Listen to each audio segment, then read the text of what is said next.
Hey, welcome to Pop Culture Graveyard. I am Hollis, and today I'm going to talk about Jane's Addiction, the band that dragged alternative music into the mainstream. Jane's Addiction was founded in 1985 by Perry Farrell on vocals and Eric Avery on bass. And the two crafted a bunch of songs together. They had a different drummer and about 4 different guitarists. Finally, when they were introduced to Stephen Perkins, who was dating Eric A's little sister, they found their drummer. Stephen Perkins went to school with Dave Navarro, and they had played in a speed metal band together. So he brought Dave in. Dave blew everybody away with his guitar wizardry, and the classic core of Jane's Addiction were formed. There's a few things you should know about Jane's Addiction. They were very, very different from all the other bands that played the Sunset Strip. The Sunset Strip at that time was packed with hair metal bands. It was all spandex and hairspray. And then along comes Jane's Addiction. They've got white dreads, wearing corsets, and playing shirtless, and all of these things were not what the bands on the Sunset Strip were doing. Bands big at that time were Motley Crue, Poison, Rat. So Jane's Addiction was shocking for its time.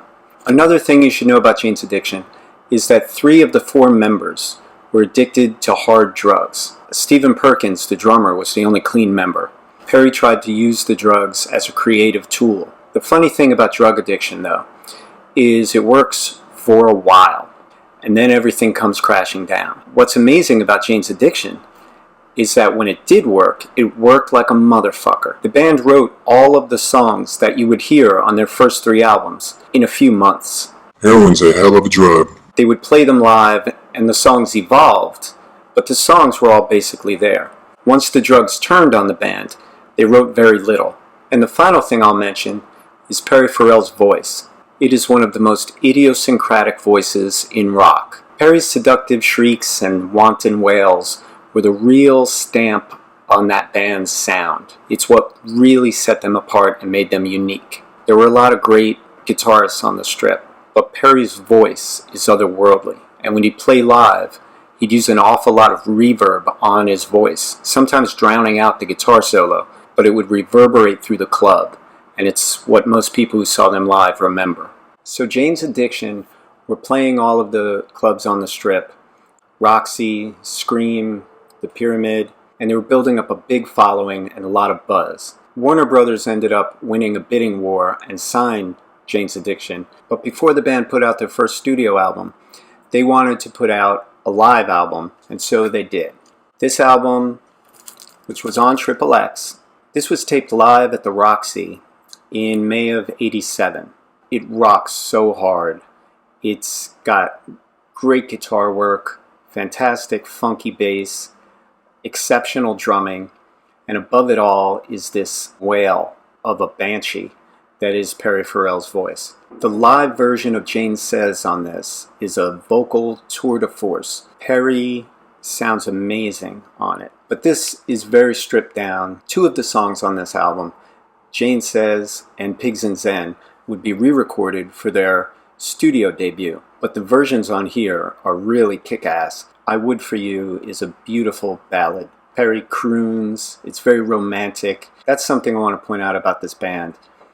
They had a really beautiful feminine energy about them. You know, at a time when women were being not just marginalized, but objectified, when they were referred to as cherry pie, being thrown on car hoods. There was all sorts of misogyny and violence towards women and other things in songs. But Perry, and the way the whole band carried themselves and performed, brought in really beautiful feminine imagery. You can see Perry here with a corset and looking very, he's got makeup on, and it's a very feminine image that he's got himself into here. They put the romance back in songs. Even a song like Whores on this album, which is a real seminal track for them and laid the groundwork for a lot of their sound. He's not using whores in a derogatory manner. In fact, there was a prostitute, Bianca, who used to date Eric Avery at the beginning of the band, and she bankrolled Perry's previous band, Psycom, for a lot of their recordings, and she was helping to pay rent, and she would help with organizing shows. So, if anything, Perry was paying tribute to that dirty, scary side, that dangerous side of life that he was always drawn to. There were 2 covers on here, Rock and Roll by the Velvet Underground and Sympathy by the Rolling Stones. They do credible versions of both. Trip Away is a great song about tripping.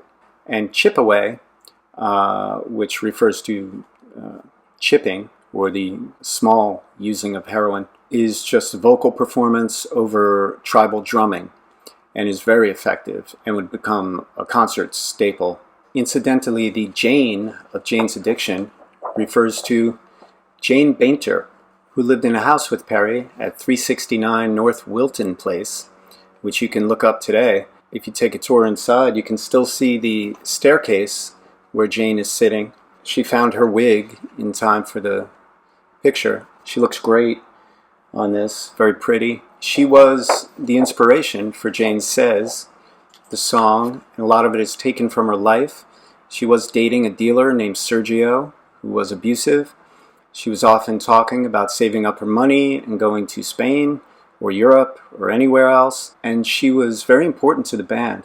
The band had always been surrounded by a support system of women, and not like a lot of other bands use women as support.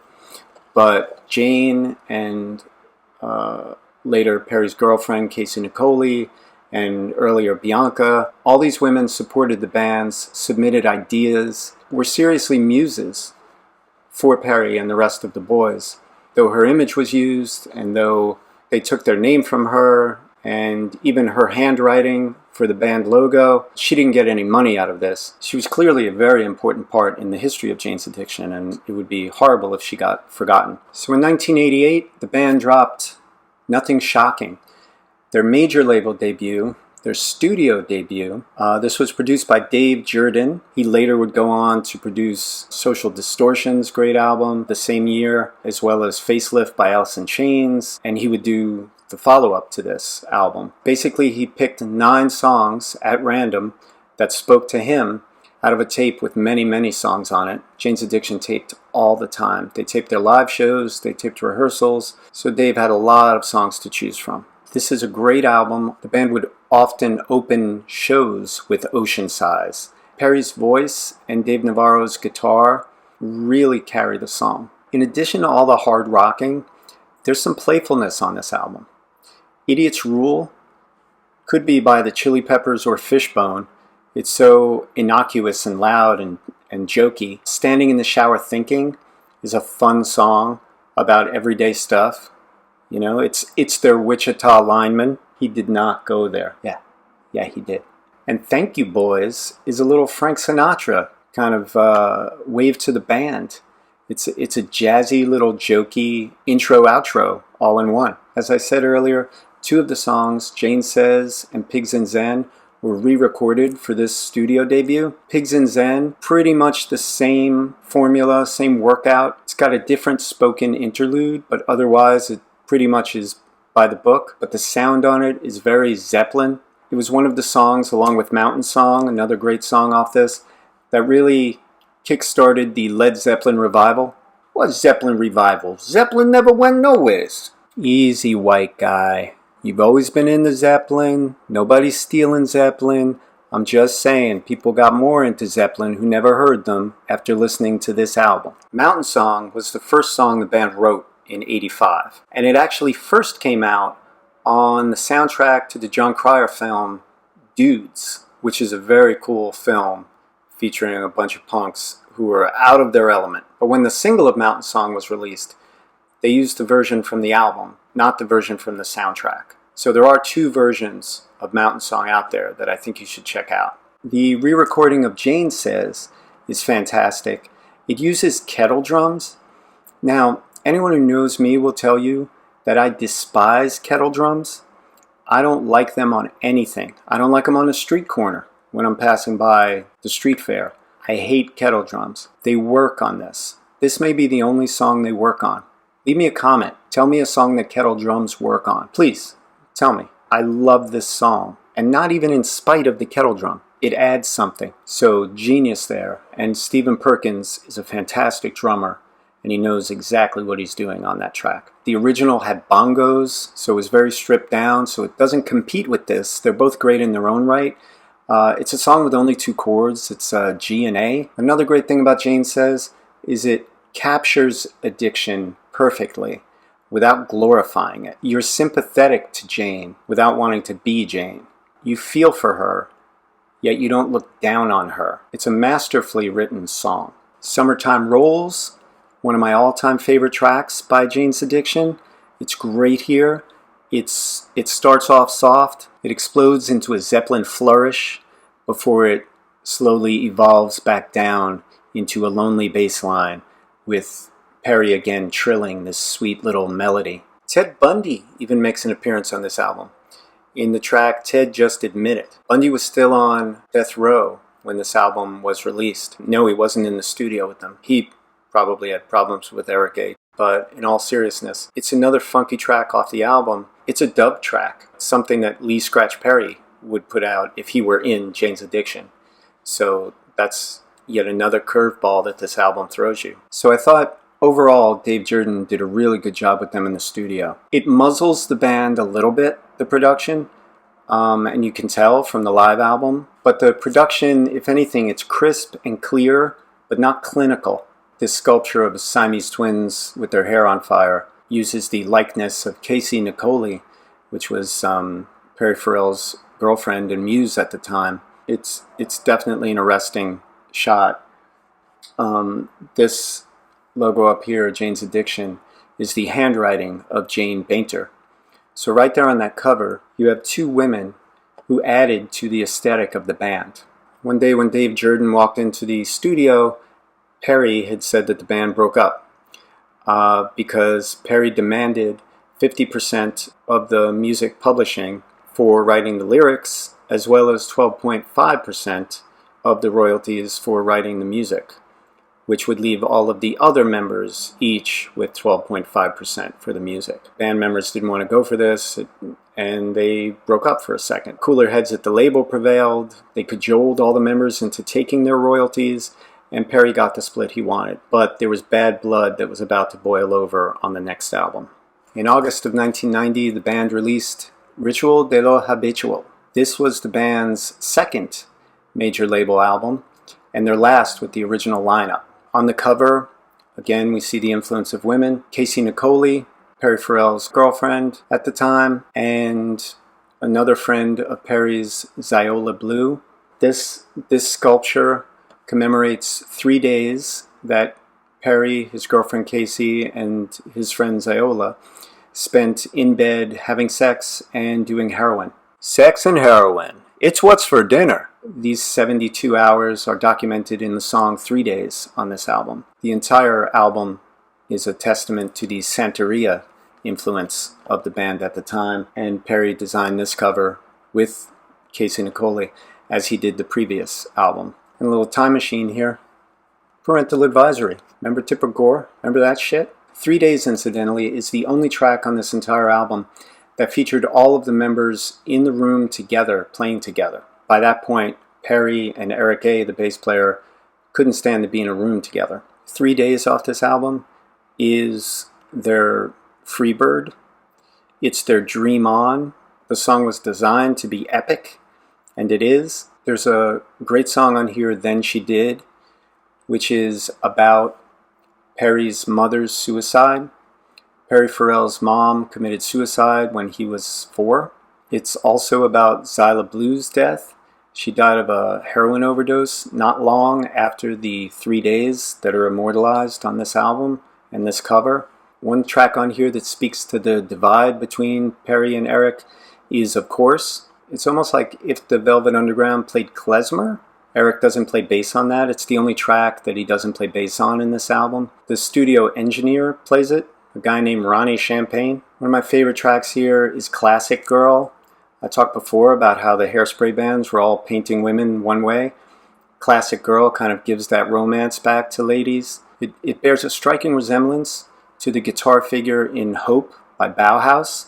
Bauhaus was a big influence on Jane's Addiction, one of many. The first side of this album is filled with short rockers, Stop, No One's Leaving, and of course Being Caught Stealing, which was their big MTV hit. The video was directed by Casey Nicole, and she did a fantastic job on a limited budget, and that thing got all kinds of airplay back in the day. Ain't No Right is one of my favorite tracks here. The rhythm section really shines. This was one of the best rhythm sections in rock, and it's a real showpiece for them. Stop is so much fun. It stops and starts a few times, but then at one point it downshifts. So there's this halftime breakdown, the Water Will Run part, that just makes the whole song for me. And it really shows you the great production on this album. This album ended up selling about 2 million copies. It's a very important album to every band that was to come after it. Any band that was mixing genres really looked at this as a beacon of what was possible. This album broke them through. This was a year before Nevermind came out. Nirvana's Nevermind still would have been a big record, but people would not have been as prepared for it. This is the album that brought alternative music or underground music kicking and screaming into the mainstream. So basically, I would call Ritual their masterpiece. But all 3 of their albums with the core 4 are essential. The band was falling apart through the recording of this, so putting them on the road for 13 months with a junky schedule was really not going to work out. After headlining the Lollapalooza festival that Perry organized, they were no more. Just want to show you Casey Nicole, give her her due. There's the beautiful face of Casey. It's got Then She Did, Ain't No Right, No One's Leaving, LA Medley, in which they do LA Woman, Nausea, and Lexicon Devil, and then Classic Girl, the album version. And this is them, Casey and Perry. Santeria Wedding. I don't know what states that's valid in. They came out with Gift, which is a film that Casey and Perry created together.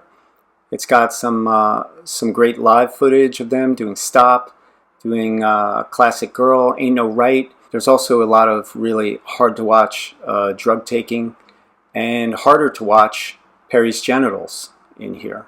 So buyer beware. Perry's next project, I love Porno for Pyros. Porno for Pyros was everything I wanted to hear at that time, coming out of being a big Jane's Addiction fan. Side 2 of Ritual was where I wanted them to keep going, and they do.